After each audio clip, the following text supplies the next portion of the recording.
Editor Abby here. If you're listening to this episode on the day it releases, happy Mother's Day! The support that moms have given our community means the world, and we want to extend a special shout out to our wonderful Monica, who is celebrating her first Mother's Day with her precious Elliot Dane. We love you so much, girl. Thank you for everything that you do for our Reinvent community. This episode of Lore Drop is sponsored by Caleb Buchel. Shout out to Monica Gomez's baby daddy. Metaphors. Also, I realized come my together. rock does not beat paper in rock, paper, scissors. It is actually the other way around. There's no water in rock, paper, scissors. It should be added. It should be added for this. Listen, this is my first day in like 2 weeks of actually being fully focused on my students during the day. Yeah. And so I am loopy right now. I love it. Aren't you so glad you're not in charge of doing the yapping for this one? Yeah. I'm sweat. For the record, everyone, I'm sweating.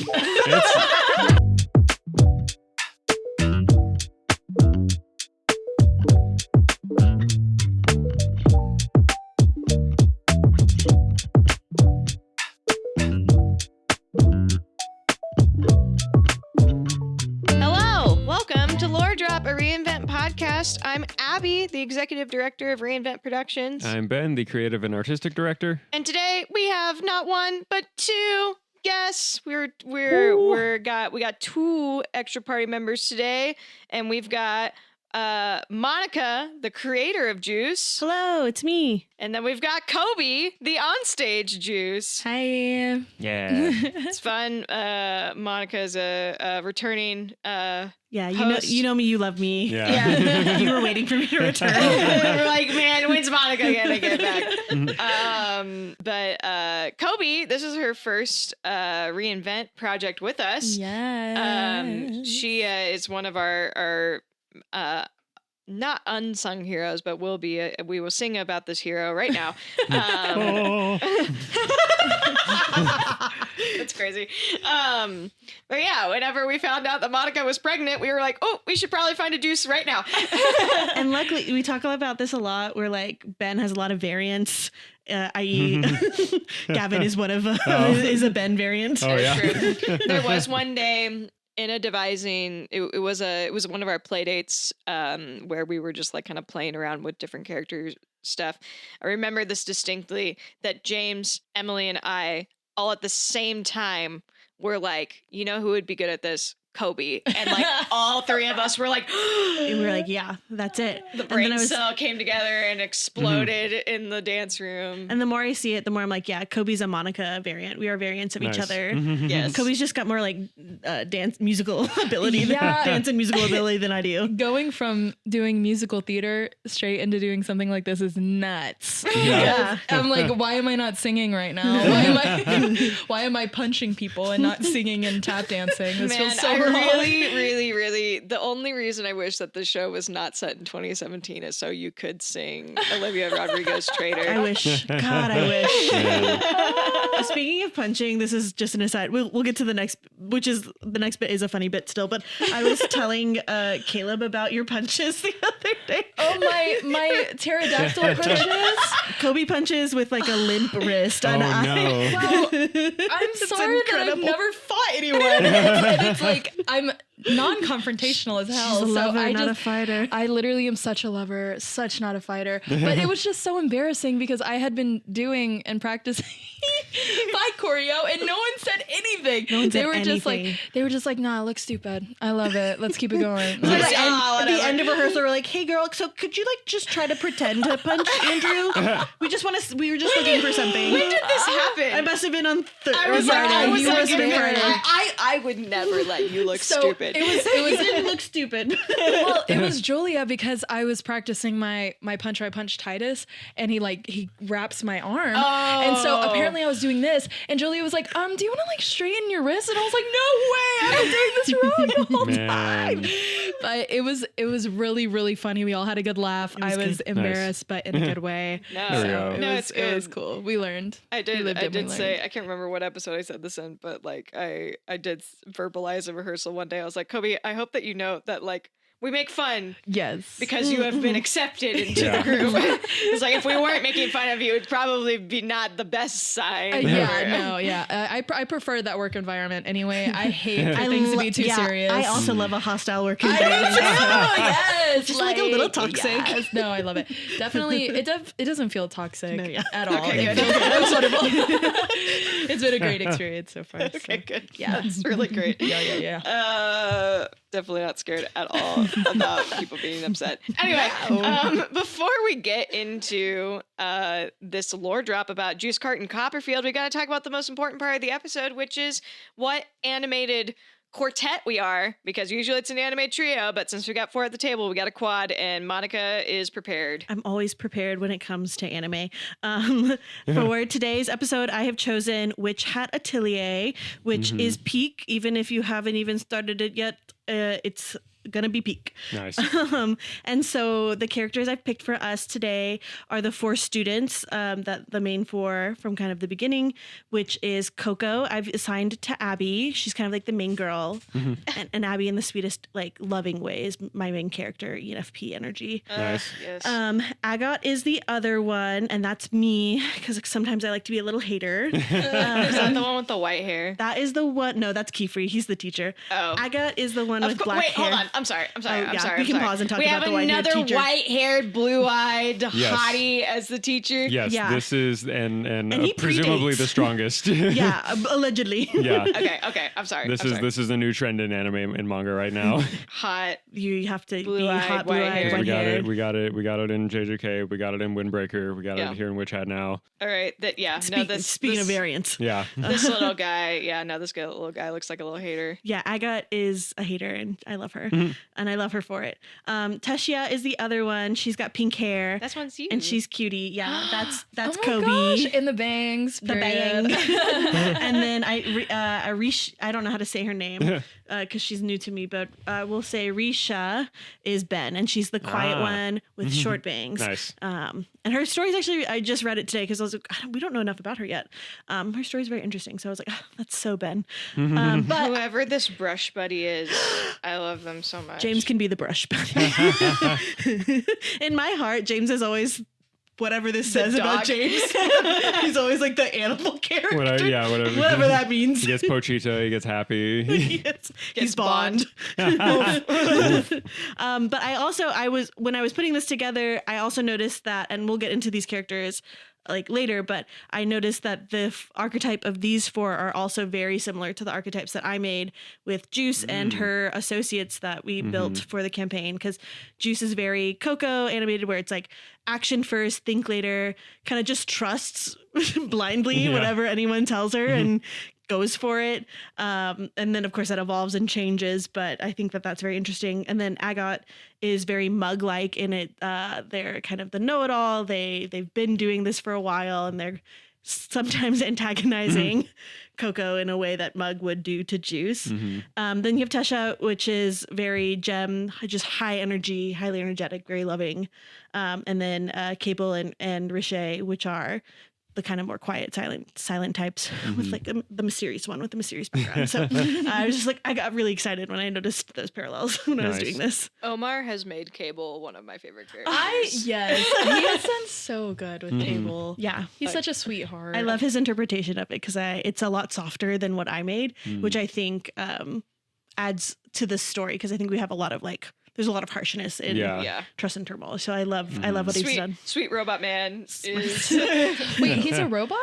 I did Cyborg. not. Oh, I did not clock that. I was like, the chip in the head thing was a little weird, but I just thought he was a dude. It's just like you have like a line where you're like, "There's a chip in your head," Yeah, I just figured. and then you yell I at have him no idea. at the yeah. end because you're like, "What the hell? You're supposed to be. You have a live feed in your Oh, mind." okay, that makes so much more sense. yeah. He's gonna have like some Oh. cool like cyberpunk makeup. Oh, stuff. cool. Yeah, that's awesome. So, Sick. Good to know. I do want to before, just because this is gonna be a lore drop where it's not Ben yapping, it's gonna be Monica Yeah. yapping, Yeah, which pregnant Monica yapping it's a good time. best Who knows what I'll say? best for business. But yeah, I did want to give a little bit of background. we talked about this in our origin episode, that this was like one of those things during Lady Legacy. I was like, okay, well, we want to try and do a tabletop game for our next devising thing. And I was like, okay, who would be interested in actually playing a tabletop? And I was like, okay, Monica would be one of the people. And as we were building up like what this squad of spies would look like, I did point blank ask Monica, hey, would you be willing to play the noble himbo type character a la Full Metal Alchemist? Alex Louise Armstrong. And she was like, absolutely. Heck yeah. No hesitation. I said, yeah, 100%. Because we realized that we have a severe lack of noble himbos within the reinvent world. There are. We have noble and we have himbos, but the combination, the middle of the Venn diagram is very small right now. That's where I come in. Yeah, it's like Juice and Jim Chambers. Jim Chambers, yes. Yeah. Yes. Yeah.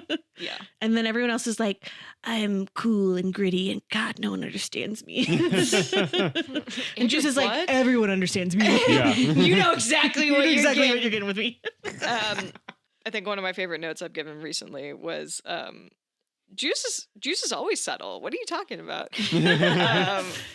She thinks that she's subtle. She thinks that she's subtle. She's super not. Anyway, okay. So let's get into this lore drop. Monica, tell us about Juice Carton Copperfield. Yay, Juice. I know that Ben usually has a timeline for you, and Yeah. I've already expressed this to this group of individuals. I'm not timeline oriented, so all you need to know is that Juice exists. She's alive and well. And she's alive. She has no end date. We talked a lot about end dates the last few times I was on this. She's alive and well and thriving. So that's all you need to know. I would say, like, I would argue, like, it in my mind, like, when we were playing the campaign, and I would say, like, even in the Trust and Turmoil stage version, she's in her, like, 20s to 30s would be, like, the age range I would give her, because she has... Because, like, logically, that would be where you're at in your career at this time. Yeah. That's the only... And she's younger than Celeste. Like, Celeste... I think a core component of Celeste is that she's been alive for so long. And I think so Juice being not alive as long as Celeste is also, even though gnomes can live for a long time. So that's that. But Juice Carton Copperfield, she serves on the Talon Squad alongside Celeste Knox, Titus Imogen, Bug, and Kyle Breaker. She was recruited by Steve Raxvell as the muscle of the group. So some things of note that I think are important to know. Juice is known for her exceptional strength and height, technically speaking. For a gnome, she's very tall. Very tall. The tallest one in her town. And what's the name of the town? The town is Tetrahedral Town. Nice. Tetrahedral is a type of carton, which will... and also a dice. And also a dice. We'll get into...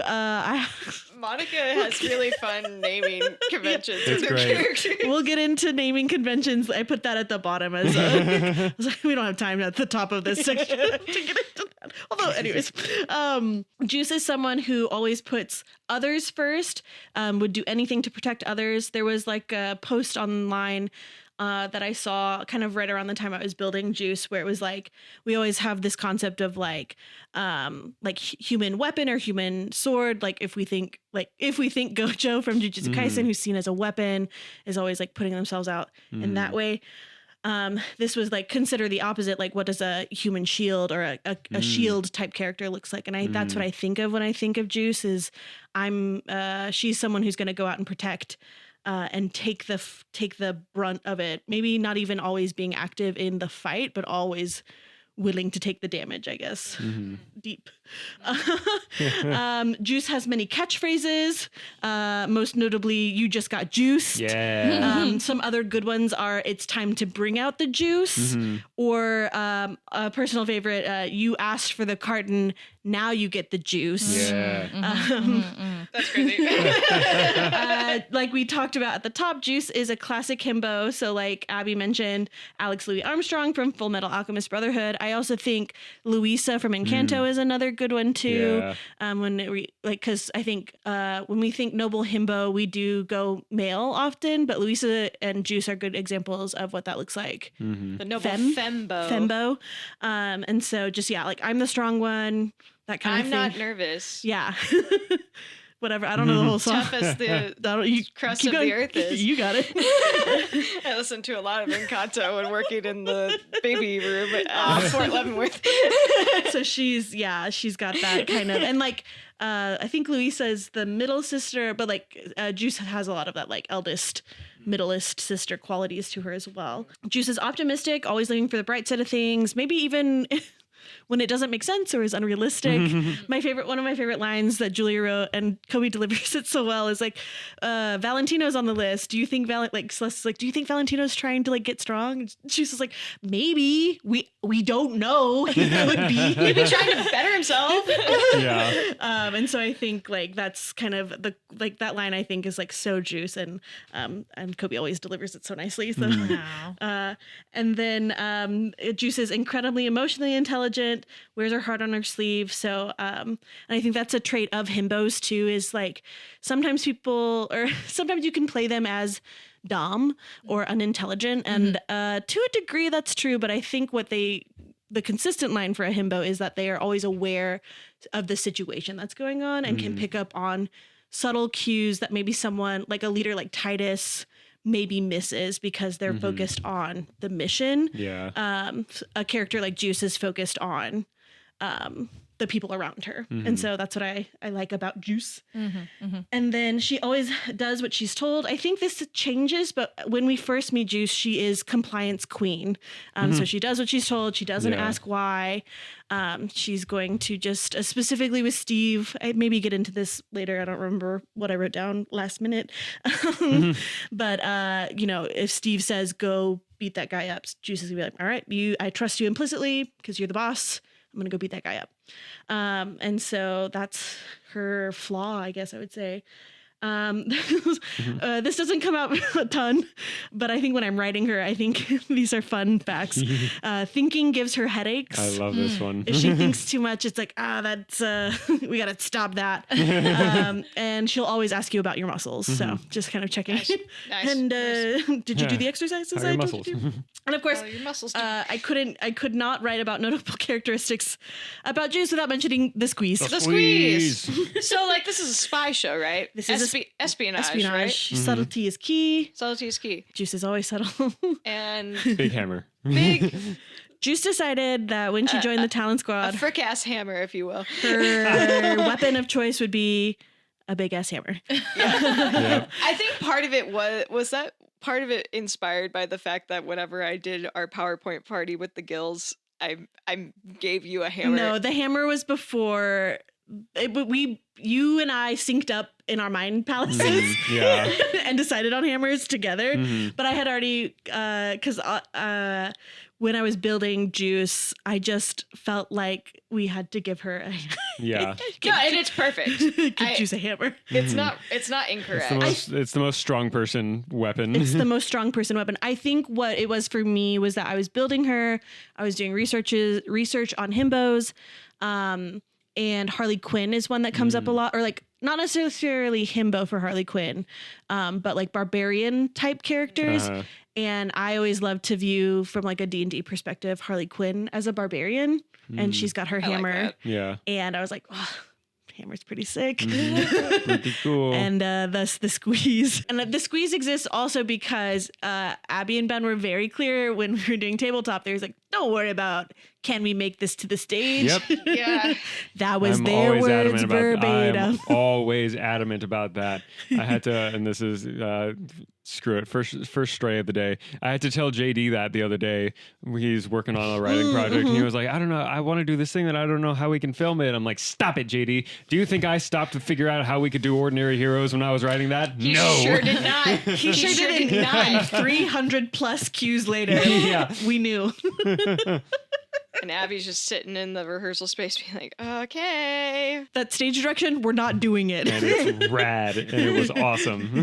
Hey, you know, I think it's true because you limit Yeah. whenever you start to limit yourself when you're building something, then you don't get anywhere. Yeah. So I fully agree with that. I also just had the crazy realization a few nights ago that I'm the director, so I can change things if needed. So And like, we have the playwright in the room. yeah. Yep. We can So I was actively able to be adjust. like, hey, Jules, can this hotel room be a warehouse instead so that we can justify having a steel chair in the room so that way one character can hit another character with a steel chair? And we were like, oh, this works. Yeah. This works great. Why not? Yeah. Why not?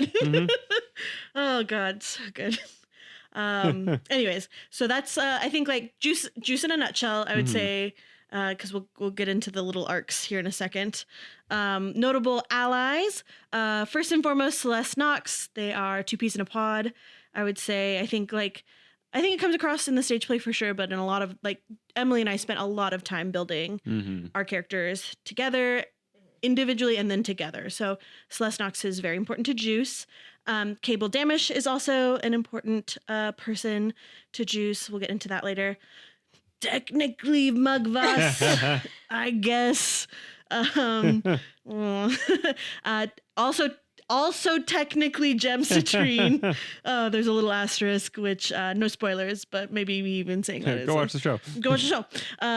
Talon Squad as a whole, of course, are her allies, and then her. I was already like, and then her family. Juice is very family oriented, which is why she took to Talon Squad so well. But I do have everyone's name here, and for those listening. Juice's mom is Egg Carton Copperfield. Juice's dad is Milk Carton Copperfield. And then her younger brothers are Folding Carton Copperfield, Purga Carton Copperfield, and Tetra Carton Copperfield. Those are all types of cartons, in case you were wondering. In case you were like, gosh, how did Monica think of these? It is one of my favorite things in the master spreadsheet to scroll through the characters and see like, it's like, oh, here's the family sections because all these last names like fit together, and like just the Carton Copperfield all together because it's also the longest last name. Yeah. You're welcome. And you're welcome for that. I just was going on the egg and milk carton. Yeah. Will just never not be funny. make me giggle. It's always because it's like her parents are Egg and Milk, and it's exactly who, what you think it's gonna and be. it's exactly who you think is who. Yep. And then her notable adversaries, number one, of course, is also Mug Voss, which again, like I said, we'll get into it. And then UPX. Yeah. Not affiliated with UPS at all. Not whatsoever. And the Mr. Mo who owns UPX. The Trader Cell as a whole are her adversaries. And then in general, any bad person. Juice doesn't like bad people. And she up to her interpretation, I suppose, about what a bad person is. So those are some quick facts about Juice. And then I guess we'll get into the timeline stuff. I've never done this before, Ben. You're so good at it. So we have first real world appearance, which I based this off of JD's outline. Yeah, we love it. So we put Talon Squad Trust and Turmoil, the stage play, 2026, as it is written, is that first real world appearance. And so in the show, Juice collaborates with her team, the Talon Squad, to investigate the suspicious activity of the Trader Cell within Cadence. And she does so. I write more about this in the second time that I mentioned this, but I think I see Juice in this plot specifically as like support and making sure her team is well, while also wanting to get to the bottom of this because Cadence and Talon Squad are very important to her. And so you can see throughout that timeline, she's tested, and we get to see different facets of her. And I think she grows in ways that she probably wasn't expecting. But like I said a lot already. We'll get into that later. I have many pages. But yeah, so that's kind of the real world appearance is the stage play. And now we'll get into like the reinvent appearances, which is a lot of this is like what I wrote, which is not nearly as detailed, but like there's a lot of heart. Yeah. We love listening to the stories. A lot of heart behind my I don't know, whatever the hell I'm writing. So when we first when we first meet Juice, or maybe the first time you see Juice, I called it her hometown arc. Juice, I think I wrote this like she's a big fish in a small pond. So she's from Tetrahedral Town. It's a Gnome Town in Kansas. Yeah. And they, because she's so tall and so strong, she's kind of the go-to helper, not just for her family, but also for like anyone. She's climbing ladders to save cats. She's like stopping the bus because someone's shoes untied in the middle of the road. Nice. She's like lifting the bridge off of someone. Very Jean Valjean. Yeah.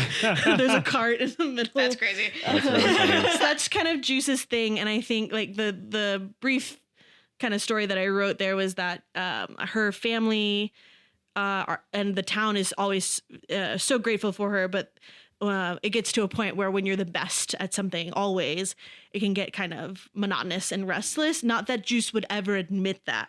Yeah. So it's this like pull of like, no, it's fine. I'm fine.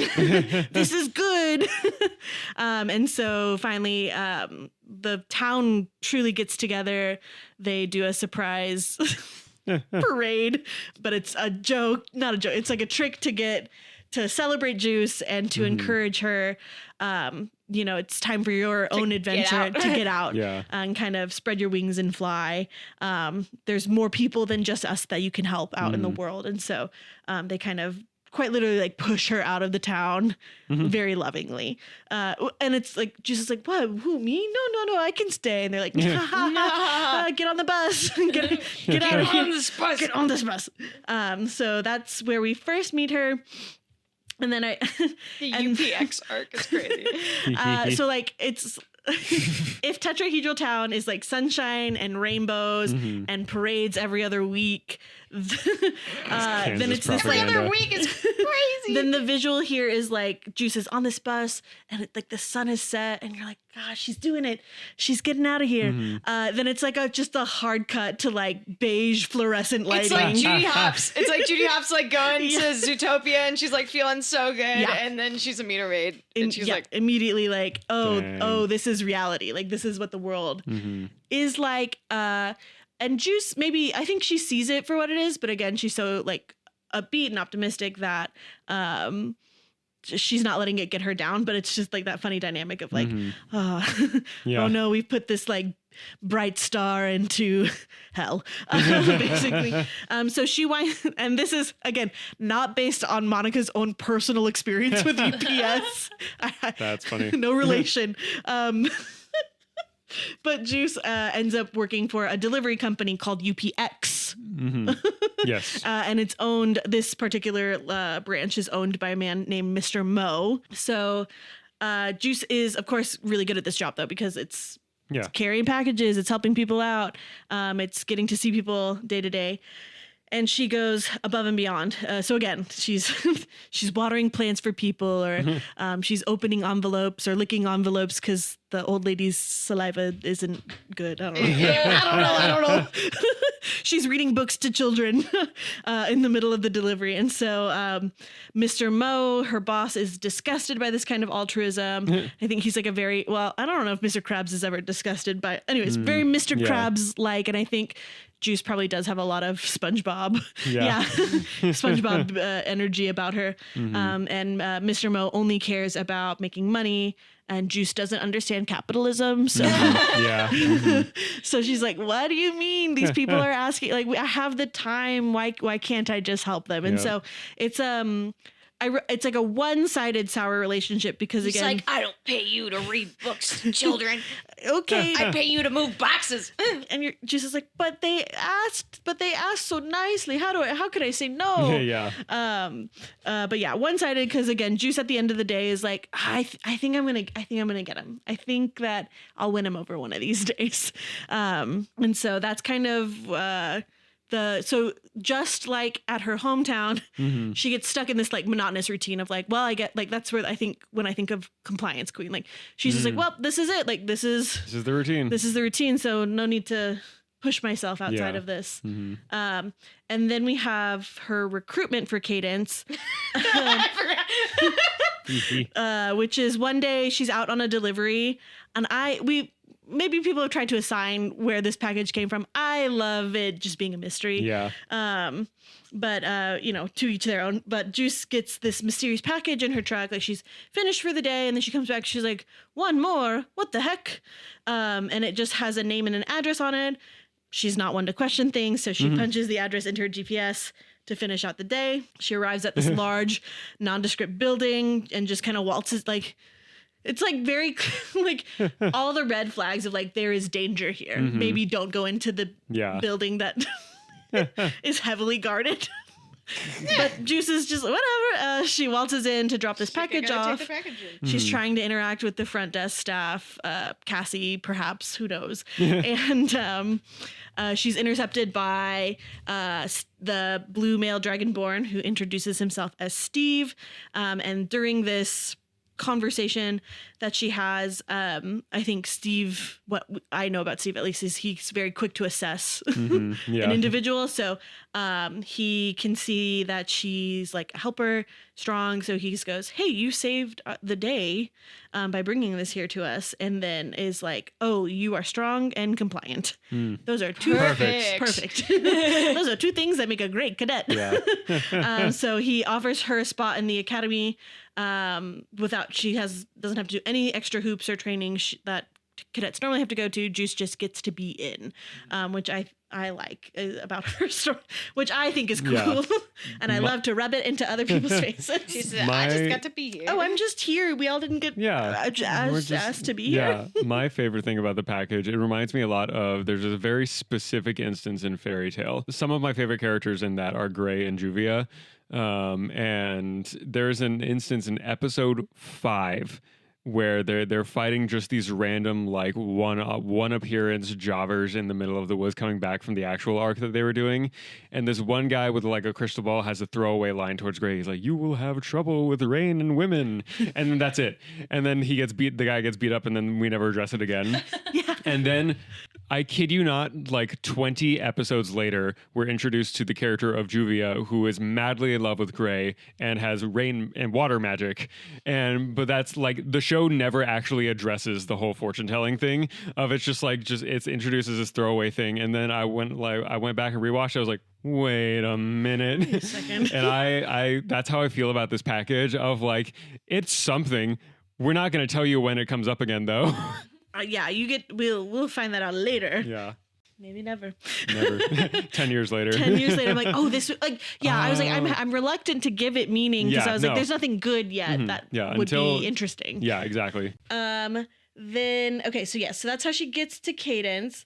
And then in cadet training, Juice is very impressive in her training. I think, like, again, like I mentioned this before, she's not stupid. So she's good at this. Her strengths lie in the actual field work for sure, but any sort of like paper testing, like she's good at that as well. But also I think like she uses that emotional intelligence to create relationships that support her in those areas. Like if there is formal testing and she's not a good test taker, she knows, okay, these people, like I can study with them. Yeah. Even if it is Mugvoss.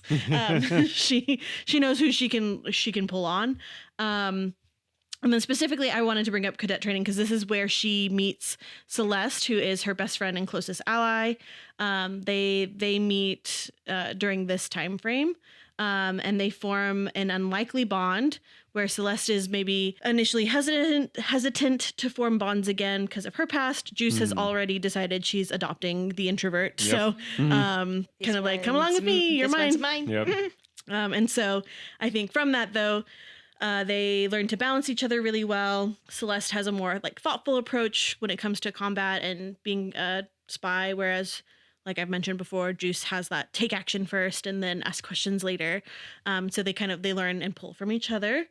And then through that partnership, they end up being the top 2 in their cadet class, which then leads into this next little part. I think this like concept came from JD or I stole it from him. And I to add more lore to Cadence too. I thought this was like a fun concept of like the top 2 in their class are always sent on like a special mission just for cool points. Like you Just for cool points. you're locked in, you're the top of your class, but here's something cool you get to do for bragging rights. Yeah.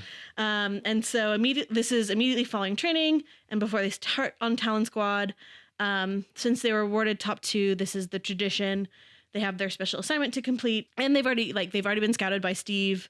Like I said, cool points, and they get to be on Talon Squad. No big deal. So on this mission, Celeste and Juice are sent to Iceland. They are to investigate a word that I wrote in Icelandic, the Dragheller, but it translates to ghost cave. Ah. I know, so cool. Cool points. What happens on this mission, just kind of holistically, is that there are creatures there who take form of fear. So it's kind of the ghost cave is kind of littered with these smaller beings. So things like bugs or rodents initially, and then it starts to get a bit more abstract as you get deeper into the cave until you find the like big thing that's kind of making all these creatures, which is it escalates to taking the form of Juice and Celeste's biggest fear. So they each see something. It is one singular monster.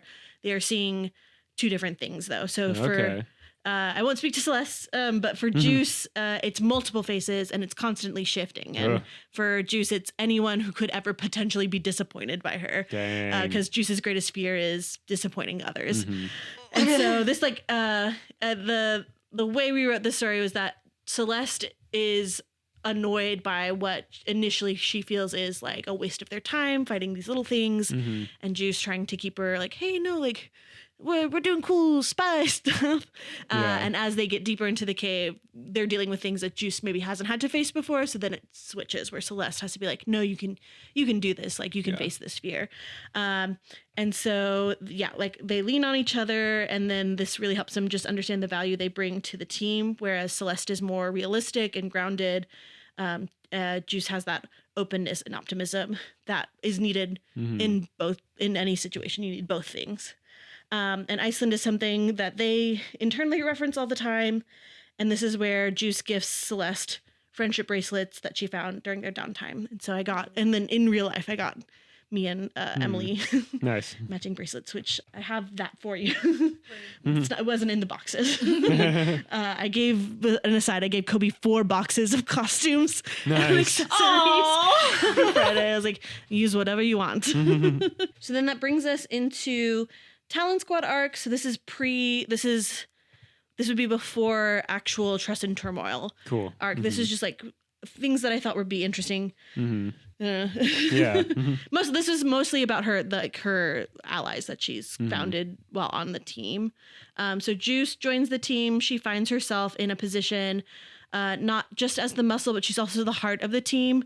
I think JD's catching another stray. I think this is the part that JD read that prompted him to send me a text of like, she's the glue of the Talon Squad, which is true. I think there was we did a bunch of long form improv as we were building up characters, and there was one or two sessions I wasn't able to be at, and that was one of the first things everyone kind of noticed was that, whoa, when Juice isn't here, everyone's mean and grumpy. Is that when we did? That's when we did the ghost episode, not ghost. No, not the ghost. It was Celeste was missing for that one. Oh, that's why we can teleport. Yeah. I don't remember what it was. But all I remember is that you guys came back and you're like, no one was. We missed Juice. Yeah, everyone was really sad this last play session. I was like, oh no, I'm back. Don't worry.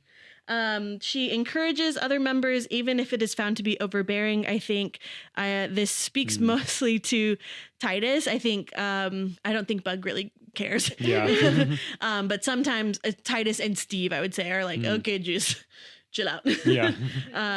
Please. But Celeste and Kyle definitely encourage it, and I think I haven't said this explicitly, but her relationship with like Bug is more just like, and that's my coworker. Yep. and that's my guy.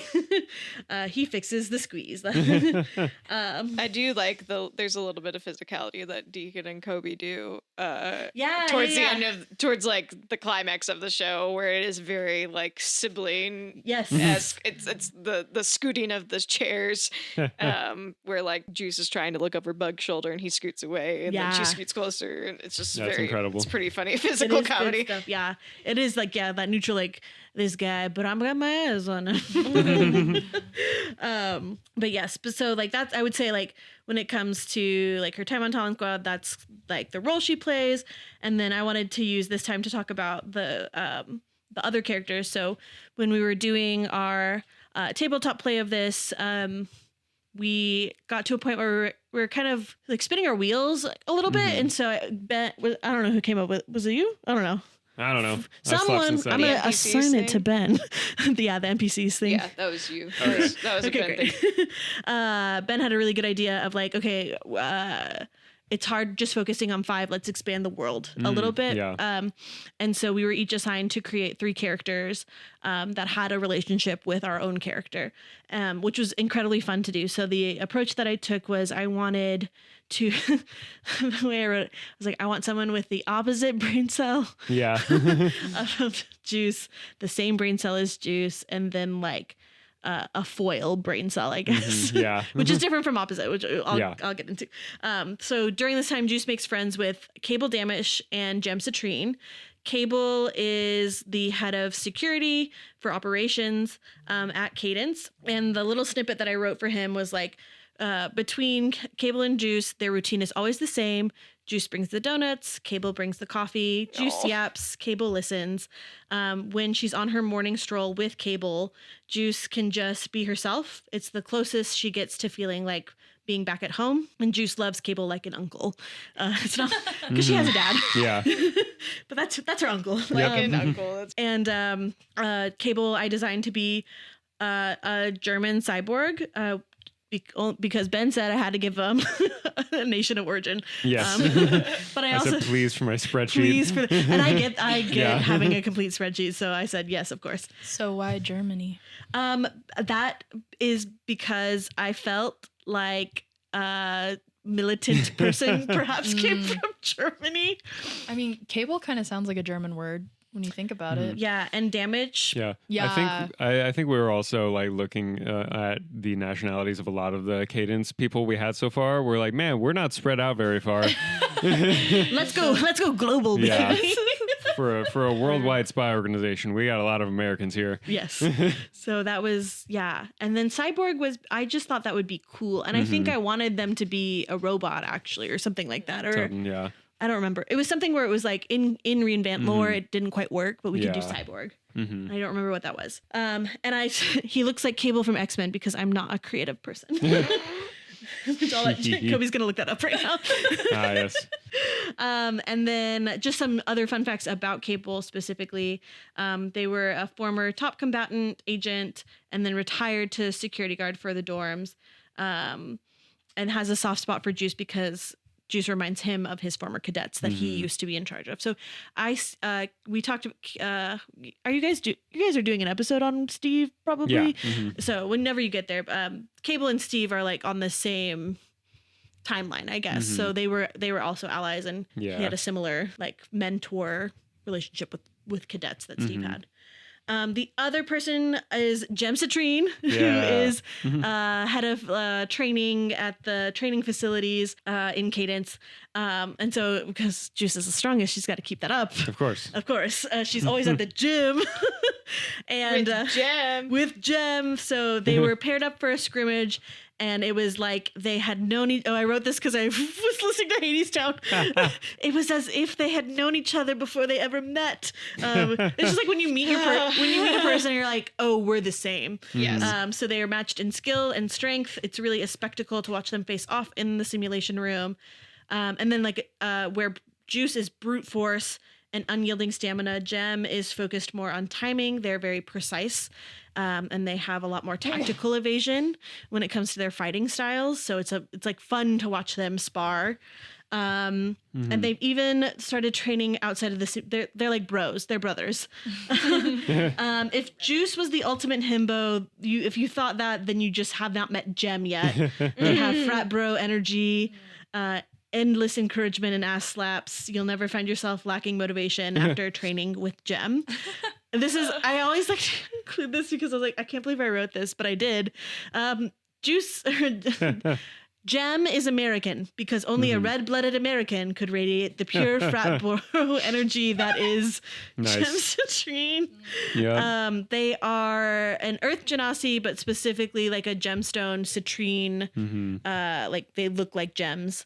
And we pulled some really cool inspo for what Paisley's onstage costume will look like that I'm pumped about. Has the vibes of your favorite camp counselor, is absolutely so competitive, and finally has an equal match when training with Juice. And I think we display this in the stage play, but Jem is technically stronger than Juice because they're made of rocks. So, but Juice is like right rock there. piece paper, And rock which is piece- what cartons are But made Juice out is of.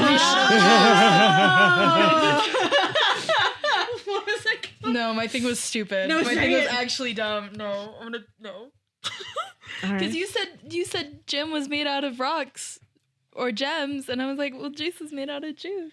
And Juice is made of, and it's too Juice bad. is made out of juice. And water beats rock And if you water- play Pokemon. And if you play, and if you watch the show, maybe you'll see those two metaphors. Also, I realized Come my together. rock does not beat paper in rock, paper, scissors. It is actually the other way around. There's no water in rock paper scissors. There either. should be added. It should be added for this. Listen, this is my first day in like 2 weeks of actually being fully focused on my students during the day. And so I am loopy right now. I love it. Aren't you so glad you're not in charge of doing the yapping for this one? Yeah. I'm sweat. For the record, everyone, I'm sweating. Yeah. I don't know how you do this. This is a marathon. Yeah.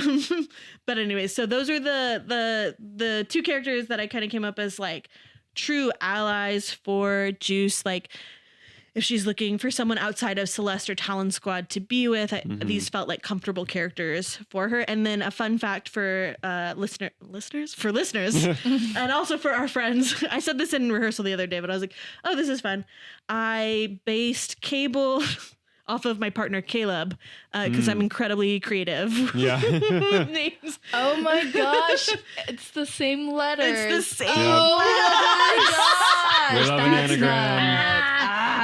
But he's also very. I mean, Well, that's- doesn't Liz also call and Caleb our Cable? Liz Morgan does call Caleb Cable, so that and we have a different Caleb in the It's been a good time. Yeah. How far can we go with And this? if we haven't said this yet, everyone in reInvent has a Caleb. So This is very true. I just thought I'd add to the Yep. discourse. And then Jem is based off of our good friend Julia Whitson, who last summer when I was building Juice, she was also helping me train and work out also. And so I was like, wait, Juice needs a trainer also. And so not that I think Julia could radiate pure frat pro energy. Oh, yeah. Especially like I think, and I pull specifically from when we were working out together, I was like, oh yeah, there it is. Yeah. And she is stronger than me. I think she's stronger than all of us. Probably. yeah. Yeah. I think Matt could give her a run for her money, but like, it would be close. It would be close. Yeah. So those are those characters. And then the other one, I've alluded to this person all hour. Mug boss. Sorry. Bleep that out. That's fun. I think that building, extra NPCs, you have to have a villain. And isn't Mug based off of you? And Mug is based off of me. Juice is all, and I was like, I said this the other day. I was like, I want to clarify what this is. So let me tell you about Mug, and then I'll tell you about how Juice and Mug work. So Mug Voss, they ask a lot of questions, and questions lead to thinking, and thinking gives Juice headaches. Yep. And that's all we need. And that's all you need. Juice knows it's not their fault. People are allowed to ask questions, but if they could just keep it to themselves, that would be great. Because who cares about why Cadence blew up? Who cares? It did, and Yeah. whatever. And students should never be questioning their instructors. No, Instructors tell students the truth, and they would never lie to students. Yeah. Yeah. Yeah, Sure. And Mug keeps telling Juice that their instructors are spies, and that also doesn't make sense because they're instructors. And you can't be an instructor and a spy. That's the one that kills me every time. That's just silly. So anyways, Juice needs to find a cold compress stat. She's starting to get that tingly feeling in her brain. So that's Juice's inner monologue of Mug Voss. They are an Italian goblin. Ooh, And Toby, I picked Italian on purpose because of mafia reasons. Mafia. Because I think there's the mafia in Italy. There's a few different there's some mafia factions and stuff, but I think this was our very first play date. Was Talon Squad was sent on a mission to the Vatican. Oh right, and there was and they encountered a goblin mafia in the or around Italy and the Vatican. And I was like, oh, that's Mug's family. Yeah, the goblin mafia, and also a small there's perhaps another goblin we know that's also in a different mafia. So I was like, oh, great. Oh, it's Bug. That's what she was whispering. Yes, Bug used to be part of a mafia. And so, and this is kind of where we started, like, Juice kind of just figures out, they're like, well, what, are you in the mafia or something? It's not like you're, like, what, are you doing criminal activity? And Bug's like, what? How did you know? No, I totally am, though. And then I also love, everyone knows Monica loves enemies to lovers. Yeah. And so I said, maybe there's like a, on Mug's end, again, I didn't say this earlier, but Juice's sexuality is friendship. Yeah, Yes. absolutely. And so, like, maybe a little asexual or aromantic. I don't think that that's something Juice thinks about. Yeah. But Mug is not aromantic or ace, and so it's a little bit of that, like, oh no, I'm a little bit in love. Like, God, what an idiot. Oh no, I'm in love with this idiot. Oh no. All the while, like, Juice is trying to spend the minimum amount of time with Mug Voss. Does Juice hate Mug? No, but could they also just not be partners with him? Maybe. And I think that this is something I have not explored Mug Voss and Juice like fully, just because we did not have the time. But yes, I told Abby last week, because I was saying who is inspired by who. Mug is me in the sense that, like, I think Juice is also me. So Juice is like my idealistic, like, if I was someone who was so carefree and So whimsical, like not tied down by the constraints of the real world. I think I would be a lot like Juice in that, like, full lover, not fighter, going for it. But Mug to me feels more like me, because I think this is a comment I've gotten from people before, specifically Julia. She was like, I met you and I thought you were so nice, and then I got to know you and you're kind of really mean. It was like it's the chart. Yeah, it's the chart. It's the mean girl. Mean girl versus sad boy. Sad boy. Yep. Yeah, It's the chart. And so when I think of myself, I probably think of myself more like Mug, where I do like to question things and push back and be like, I think that rule's kind of stupid. Why are we doing that? And so I see them as and what does that mean, that I'm making them lovers? I don't know. Who's to say? Maybe you're trying to find some self-love. Yeah. I keep singing. I don't know. I agree, because I keep singing "Mirror" by Justin Timberlake. Like, Oh my god. ever since That's you great. asked me, I keep thinking, like, it's like in my mirror. Wow. Look at me. Because I think that's what they are, and I think that's why Mug has a lot of affinity for Juice, because they're like, God, I wish I could be like that, but I'm simply plagued by knowing too many things. I'm too smart. I'm too smart to be like that.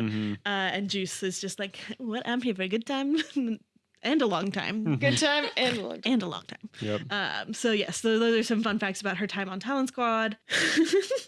There's the Fall of Cadence, which is an arc that Juice was present for, technically speaking, by the timeline, according to JD and Ben. Yeah. And I say, listen, I know Cadence blew up. And I know JD has asked us to think about what we were all doing during that time. The default that I have in general when things are going south is Juice is usually providing backup to Cable and the security team after ensuring all of Talon Squad is safe. She's usually like, are we good? Are you guys okay? Yeah. Okay, great. Cable needs help, because he's got to do all the security stuff, and she knows she's strong and she can help him out with that. So Yeah, that's all I got for the Fall of The Cadence. thing I've got for that is that Talon Squad was on a mission with Steve when Yes, the that's right. HQ I blew remember up, that. and so they were recalled, and so that's why all of them were safe from Safe the from being- damages. Yes, that's right. I was like, there was a reason we weren't affected too much by Yeah. it.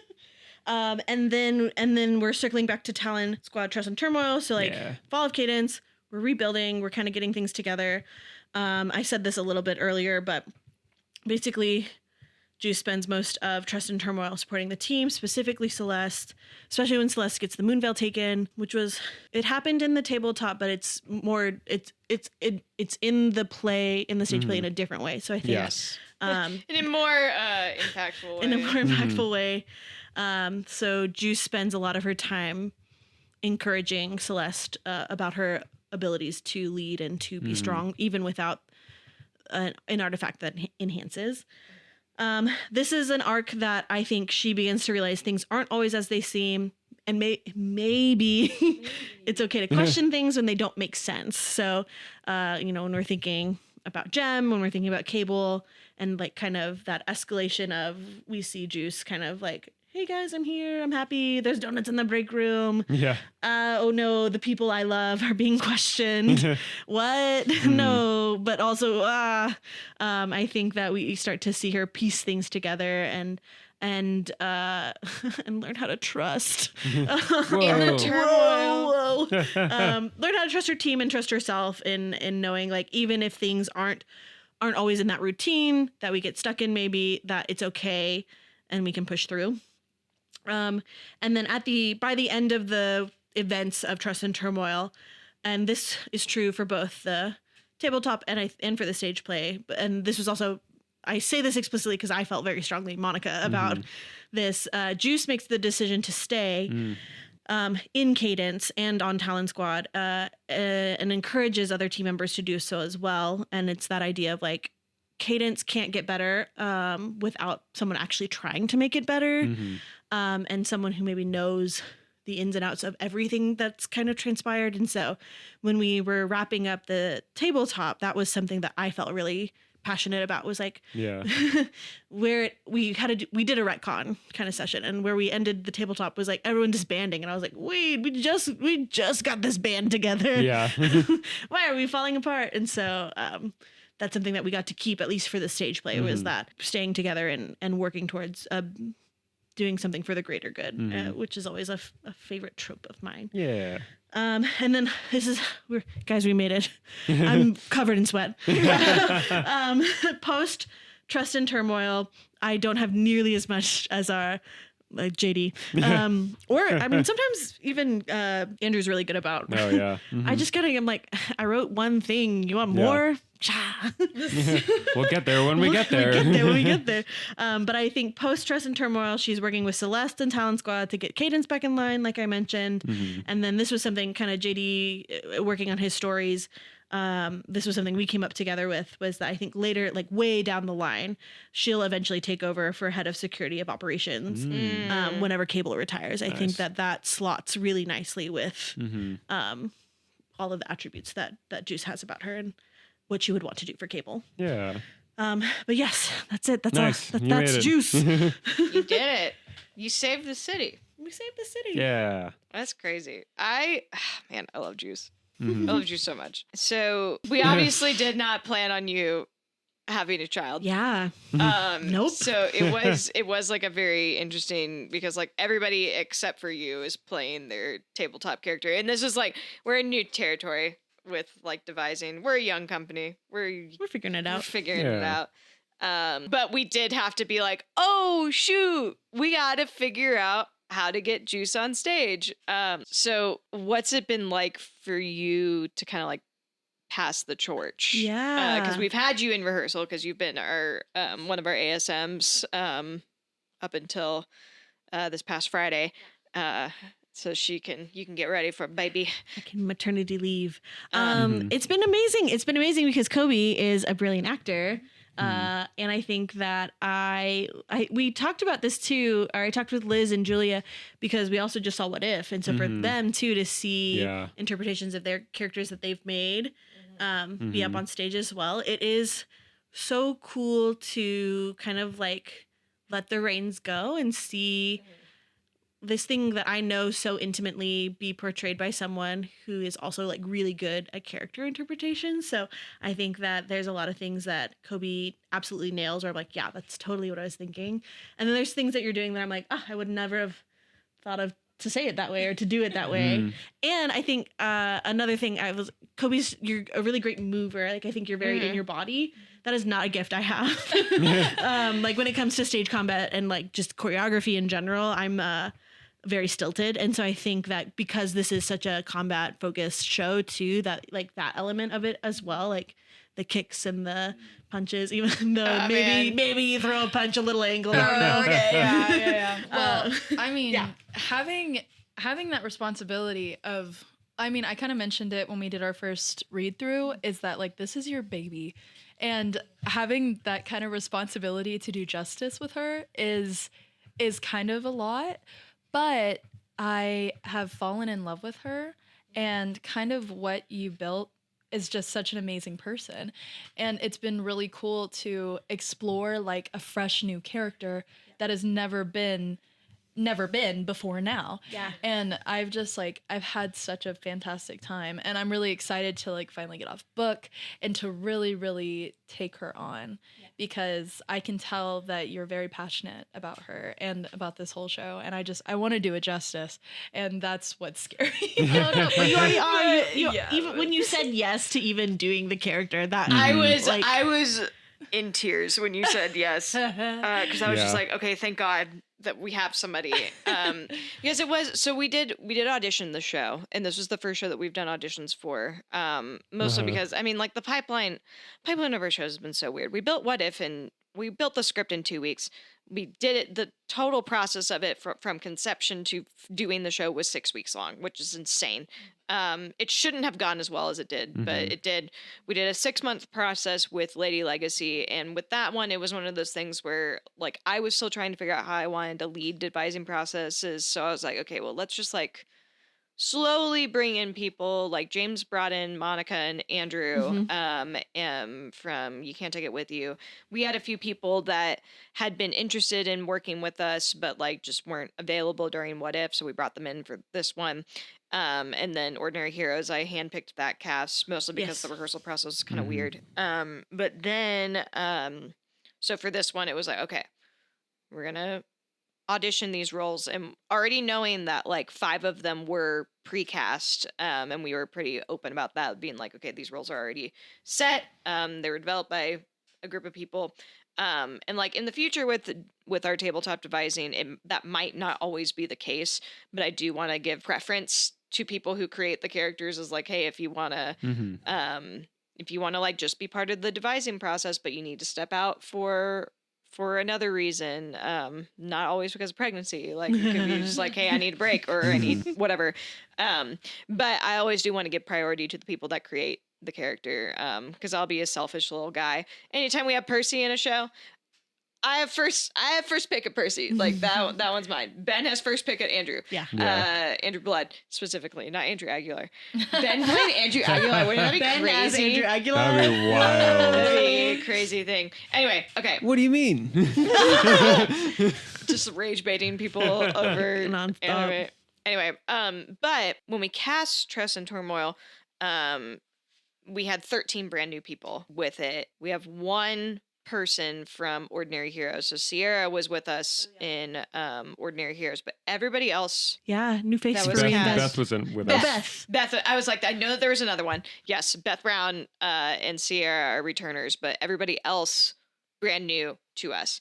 And almost everybody I'd worked with before, but like we have people like Tessa and Sunny and Gavin. and Gavin, and like I knew Gavin because of boyfriend, but didn't know he acted. And I know that he hasn't done it in a while, but he's been wonderful because that was a character that Ben originated. That Gavin is playing Oliver. Really? Our variants taking them on. That's so sweet. Yeah, and it was was a thing where we were like, okay, Ben will probably play this character, but then we were like, it's the end of the school And year. then, yeah, His kids after have- Ordinary Heroes, I was like, I cannot do a show outside of school while I am also doing a show at school. Yeah. So Ben is our sound designer and dramaturg for the show, but also like your kids have graduation during this, so it's Yes, like that was the other big thing. Yeah. Was I'm like, I'm not missing my students' graduation. Yeah, Love you yeah. guys. Oh, for sure. Yeah. so. That was like somebody that I was really on the lookout for in auditions of being like, okay, who's going to be a Ben doppelganger? And Gavin hit the nail on the head with it. And I shouted out Kobe, I think one of the marathon days Yeah, of podcasting. we were. But Kobe brought in 2 whole people. Yes. Which was incredible. Yeah, That was Kobe wins the huge. prize for recruiting for this show. Well, I was so happy for him because I'm pretty sure you mentioned once, like, oh, just bring him in and he can just be a goon and you can fight him. And I was like, that'd be sick. And I think that was kind of like the push. And then we got the email. We were sitting right next to each other and he got the email and I was like, Oliver, oh, you got a role, you got a named role. And he was so Yay. excited. That's so cute. Nice. But it's And cool. then we were 'cause- like, oh. And they were like, oops. No spoilers, but it is just like a See the show. Yeah, see like, the see the show. But it truly was like when he walked in, I was like, oh, this might be our Oliver. And then after his first like run at his monologue, I was like, oh, this is probably it. And I was like, let me just do like one thing. He took direction super well, and I was like, yep. He like left the room, and I was like, so that's Oliver. And we were everybody at the table was like, yep. We were all A man of many talents. He does bones or whatever. he does do bones. Paleontology is where I went. Yes. Well, but it's both. rocks. Yeah. Fossils. Rocks. Both. Yeah. And acting. And acting. Yes, Yes. bless his heart. He's a PhD student at Tech, And he's Um, also a fabulous comic book drawer. Oh my gosh, yes. If Wow. you need to get some art from him, I bet he would love to draw some art Yes. for the show. Nice. I need That'd to be get great. Real. I need to get him to send me the pictures, the doodles that he's done of Juice. He drew Juice as a juice pop. And it was so cute. So it was cute. so cute. Yeah, he has like a whole sketch page of doodles that he's been doing, and I'm like, I need all of these. If anybody, incredible. PSA, if anybody's drawing fan art of Reinvent characters, send them my way, so I can post you all on the Instagram. DM Abby. Because I want more art than just Scarlett and Wendell's drawings on there. It's nice to be able to show off art that Ben and I have done, but like all y'all are way better than we are. we got a few others on there now. Yeah, Yeah. we've got some of Ken's fan art from What If, and but yeah, definitely, it's just so much fun. But yeah, no, it's been really cool to see people come in and really enjoy the characters and like have fun with it, and it's a testament to our writers how well people have been doing of being able to interpret the characters how it's intended. Mhm. Ben and I just came off of What If, of seeing that be remounted again, and Kendall, who played our Percy, it was astounding to see her interpret the script because she had no background whatsoever Yes. of what this character was. Yeah. And it was even like during her audition, there was she left the room and I was like, Ben, she did what I did on stage. Mhm. It was Yeah. it was like a little eerie, like eerie in like a good way. It was like Yeah. uncanny valley of being like, what? Mhm. How do you? What are you doing? Yeah. Why are you doing the exact same thing that I did? And it was like there were like certain ways that she would deliver lines. I was like, that's how I said it, and you have no point of reference Yeah. for this. Yes. Mhm. I get chills every time it's the investigating gem scene Mm. when you and Paisley are on stage, mostly because the 3 of you plus Emily, wow, incredible talent, just like Mhm. all in one go. But the dynamic between you and Paisley is like, it's very that. It's like Exactly exactly like- what I imagined in my brain Yeah. when like Ben and I were doing it, Yeah, like, yeah. like as a, Yeah. in a tabletop play. Mhm. I get like sweaty goosebump chill. It's sweaty because I'm pregnant. Like truly like goosebumps because I'm like, this is incredible. Like Yeah. the way that you guys are taking. Paisley is stupid talented. Yeah. Stupid. And a fabulous singer as well. Yeah. She's Musical theater been, brings it's us been really everything. fun to have her. She's been somebody that I've been wanting to get. I mean, everybody that's come to Yes. do stuff with us, like you're somebody that I've really wanted to work with, and am finally like getting you into a play. Have you done plays before? I have done one single play in my Whoa, life. Yeah, that's crazy. it's been all Dang. musicals. Oh my so, gosh. Yeah, it's my second one. I would not Man. have guessed My that, first actually. one was One Flew Over the Cuckoo's Nest. Oh, That's Queensborough. crazy. Yeah, that was my first play ever. Oh man! Yeah. Wow. Yeah. Heather always speaks so highly of you whenever I bring that up. I'll be like Freaking love Kobe, Heather. and she's like, oh, I love Kobe. Yeah, she's sweet. Yeah, the those are some of my favorite production photos of you. Yeah. I see them sometimes like, that's Kobe. I was in there for like maybe 10 minutes at the very end, but Yeah. it was a time. It sure Yeah. was. Yeah. Well, I'm getting to work under Heather. Gosh, Heather Hollingsworth, the goddess, and I appreciate her so much. But it is, I love getting to work with. I haven't gotten to directly direct Omar before. Like I've worked on shows that he's in, but like this is my first time like actually getting to work with him. Super cool to see that. Josh Phoenix is another person that I've gotten to. I've worked on shows that he is in, but not like directly direct him before. And he's doing a fabulous job. And like everybody in this show is doing like fantastic. So it's like been great to see people that I've like worked adjacently to, or like Noah Aguilar. Like I came in to do fight choreo for Bonnie and Clyde. That was my first fight direction thing in Lubbock. Oh, yeah. And I came in and helped with that show, and they were one of the Clydes. But like racking my brain, I was like, I don't think I've worked with Noah on anything else. Like it's just been like ships passing in the night. Weren't you intimacy coordinator for Legally Blonde? Oh yeah, I was. That's yes. crazy. That was And my also- first Yes, show that's back in how- Lubbock. that's when and I that's worked how with met you. And Yes, also okay. Spring Awakening. I was just about It's to Spring say. Awakening. Spring Awakening. Yes, Nuts. yes. I was saying, it's like, you worked with Noah a few I was like, I times. know I've worked Spring with Awakening. Noah on. I was like, there was another one, and oh yeah, Spring Awakening. Yes. I think also we got really lucky. Not lucky. When I think about like how all three of you had the brain blast of like Kobe being Juice, which was spot on. I think one thing was like Emily and I have a very close relationship, and we got really lucky that Kobe and Emily also like already had like a found relationship Yeah. there, Yes. because that is not that in the future, if the show's ever done again, that the Juice and Celeste characters have to have a pre-established relationship. But I do think that like stepping into a role that like Yes. that I wrote and you didn't. I think that having that established connection is very helpful, because you already have a lot of the natural chemistry that I wanted those two characters to have. So building off of something that already exists, I was like, this is like absolutely perfect. Yes, I was so excited to hear about that I would get to just work with Emily again, because Emily is also stellar. Like genuinely such a genuine person and such a talent. Yeah. That like being able to work so close with her is a gift. Like seriously, she just is. Yeah.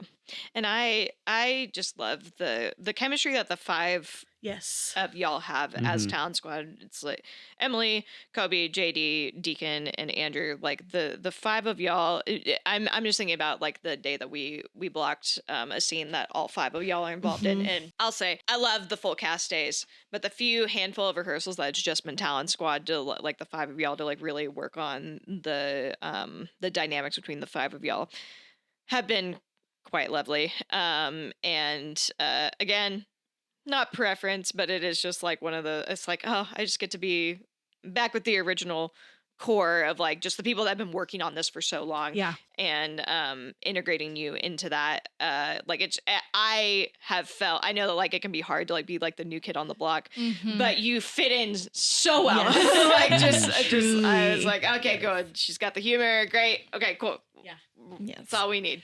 I mean, it was helpful that I've worked with everyone before except for JD. Like, Yeah. I had never had Yeah. a regular conversation with JD before, like, we were all at his house that one night. Oh, really? Yeah. Like, ever. Man, So that's that- crazy because I do love the dynamic that we've built up Yeah. between everybody. Like the last scene of the show, like the It's the good. little group hugs that happen. I'm Yeah, like, it's very cute. sweet. I'm like seeing it. I was like, oh, this is gonna be a great production photo. I'm always thinking about those production photos. But yeah, it truly has been a joy. And circling back to like the people being able to like take the text and run with it, like it not only shows like how much work Monica put in to building the character, but then how much work Julia and James did Yeah. in Yeah. adapting. Yeah. Because adaptation is hard. Yeah. And adapting probably about 30 hours at least of gameplay into a 2-hour script. Darn. That's hard. That's crazy. That's Yeah. very hard. And the two of them really took it in stride and got a great final product with it. And it is just like one of those things where I get in my head sometimes of being like, are people going to buy into this? Like we do very unique theater, but then our table read day over Zoom when we were like, and we had some outside people for it. It was like, oh no, we got something real good going. So it's exciting that I feel like this first tabletop device show, it's going to be a winner. It already is a winner. I think I talked about this in the last, or I think I talked about this when we were talking with James and Julia, but I got violently ill for a week while in the middle of me doing a contract out in Amarillo. So I was only supposed to be out for a day, was out for several days, and thankfully the team that has been assembled for this show has been incredible. And then I come back, and outing myself a little bit, I was pleasantly shocked at how good the run through was. Coming back, I was like, oh, we're in like a pretty decent spot. Like I was like, we're still like not off book yet, but I'm like, man, the flow, it was like, we're cooking. This is good stuff. Is it because the leadership team is all female? Who's to say? Yes. The answer is who's to yes. say? This is a pretty, I've been very blessed with the people that are behind the table with me for this time around. Our stage management team and then Jules's AD has just been a dream. And I'm very grateful to have that, especially since like I wasn't supposed to direct this show. So it was kind of a curveball that like I've been trying to have grace with myself of being like, there are some nights that I am out because I have obligations to Ben and his students, because like we've got all these fun end of year things coming up. And I'm like, okay, I was supposed to be out for these already, so I have to trust it. But like knowing that I can trust my team, the cast, to like do the work, because it was very obvious that everybody did the work while I was out. Because when I came back, I was like, oh, we're in a fantabulous spot. And so going into like the fight choreography, like I felt so much better. And I was able to have time to rest and recover. Because I've not been that sick in years. And so it was a great lesson for myself of being like, hey, you should actually stop and take care of your body, please. Yeah, maybe. I don't know. Crazy. Crazy. I have one final juice-ism, whatever. Yeah. And this was just purely because on one of the, I think maybe the first podcast or the second one, Abby's students were reading it because they were building Secret Strings. Ah, yes. And they asked her, why is her name Juice? Yes, they did. And I was like, I don't have an answer. I'm so sorry. And that podcast, I said, you gotta wait and see. And so here we are. I'll give the kind of background of the name. When I was asked to create a noble himbo, it was, I was very excited. I started kind of building the idea of the character. And this is, I'm going to get so specific. I went to New York.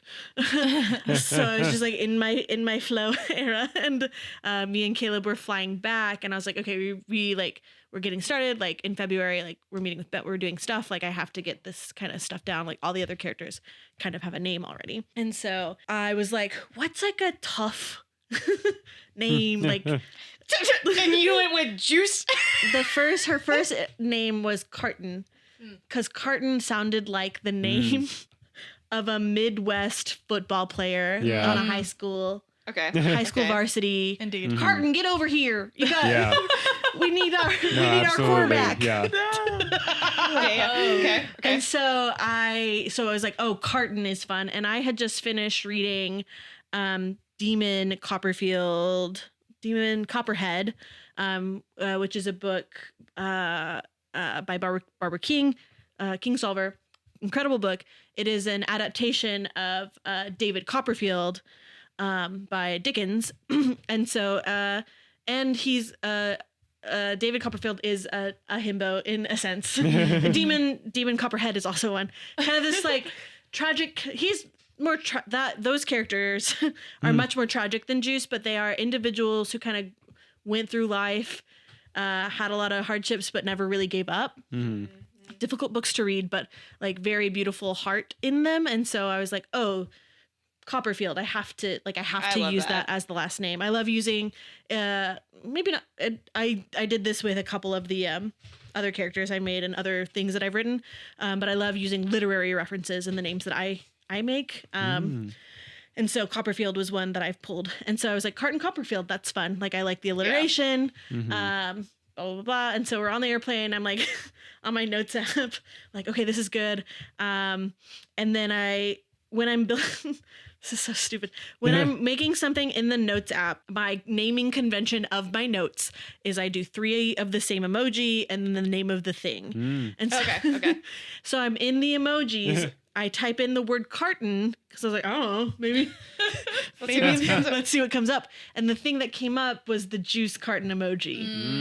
And you were like, I turned to Caleb, I go, oh my God, Juice Carton. Their name is Juice. Nice. Juice Carton Copperfield. And what was That's his so good. response? I don't know. Caleb was like, okay. It's Caleb. Yeah, Caleb's I like- don't- Okay. He was, I think he liked Carton a lot. I think he was in favor of it for sure. I didn't get a no. So you were like, So I did gotta the go. 3 emojis. I said Juice Carton Copperfield.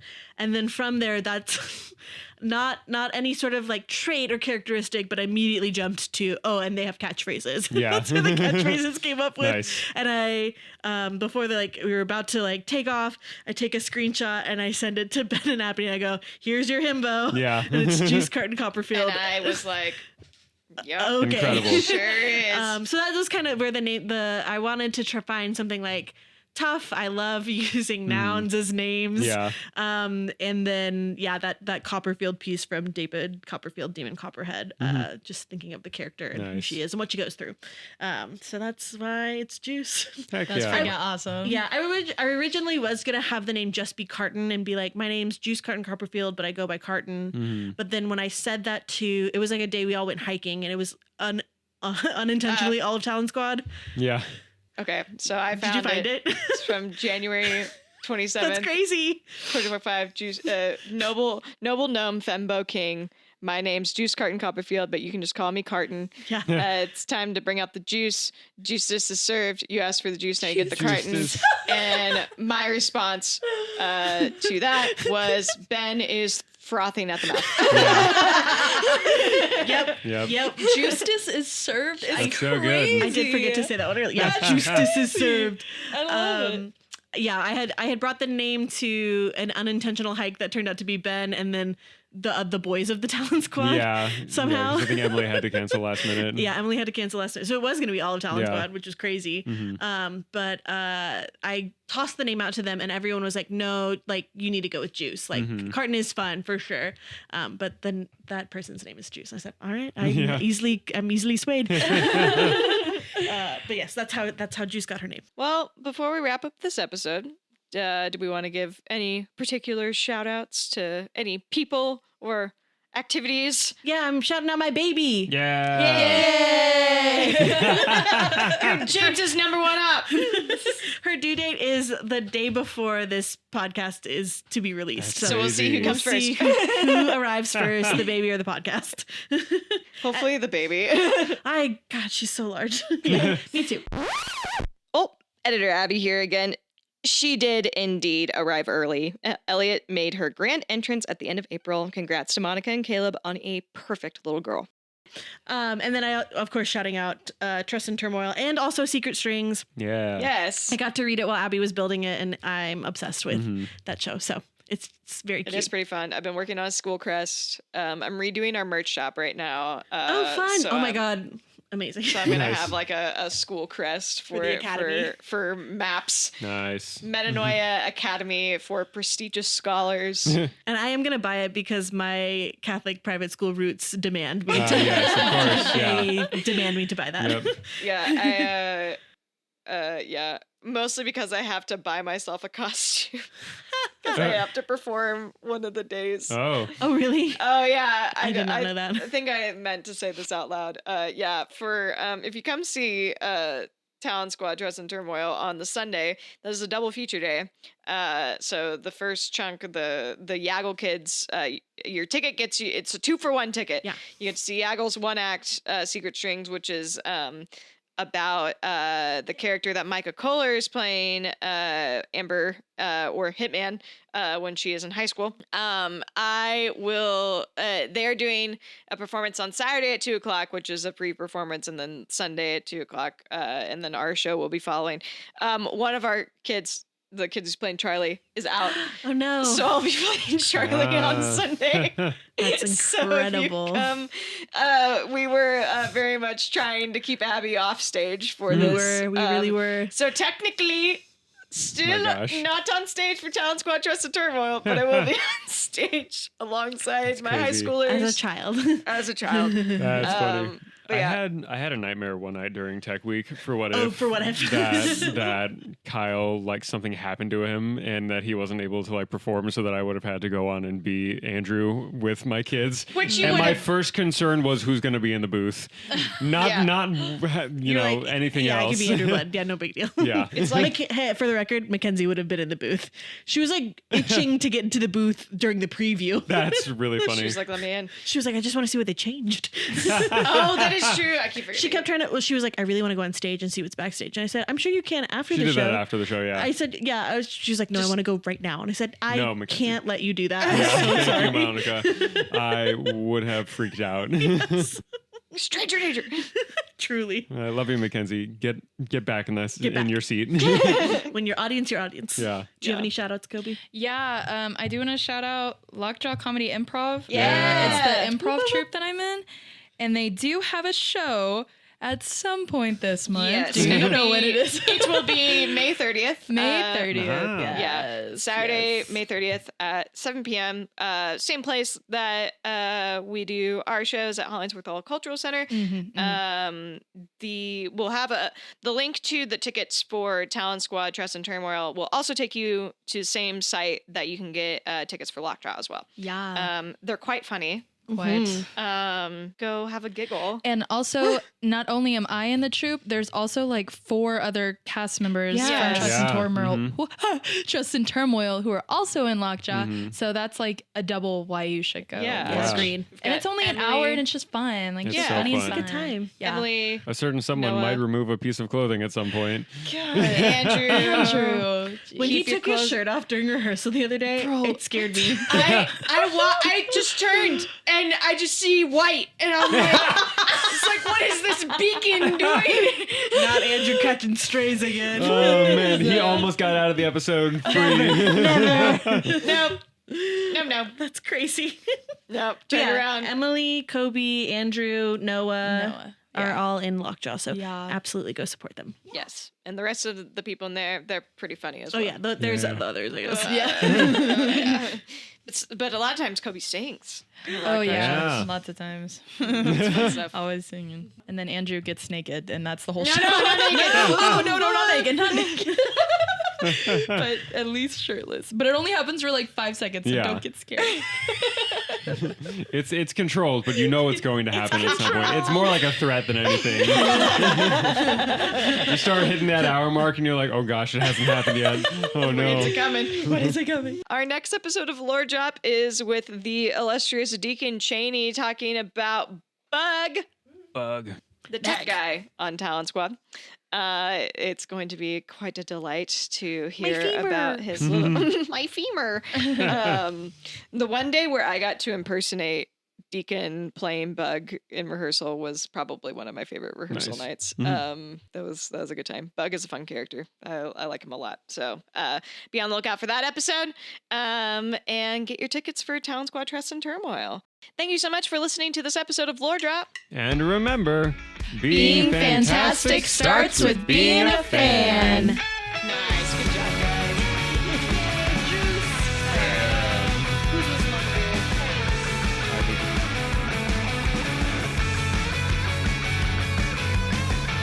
Reinvent Productions is proudly sponsored by 5 Points Corporation Lubbock and Savannah Rashida Photography, as well as our other wonderful community patrons. Our home base in Lubbock is Hollingsworth Hall Cultural Center at 4228 Boston Avenue. For more information on how to support our 501c3 organization, you can check out our website at www.reinvent-productions.com. To directly support our upcoming audio drama, you can become a Lore Drop sponsor. For just $10, you can sponsor an episode of this podcast. All donations will go towards support for our upcoming production of Children of Destiny Cataclysm Season 1, which will begin releasing episodes June 22nd, 2026. Funds will go towards paying our wonderful voice actors and creative staff for their fantastic talent and time. We have over 30 artists globally working on this production, and we can't wait for you to hear it this summer. You can donate at givebutter.com/Lore Drop sponsor. You can also find us on Instagram and TikTok at reinvent.productions, as well as on Facebook and Twitch, where we stream gaming and a look behind the scenes on how we create our new works. Be sure to follow us to stay in the loop about upcoming productions, auditions, and more. Thank you so much for listening, and we'll catch you in the next episode of Lore Drop.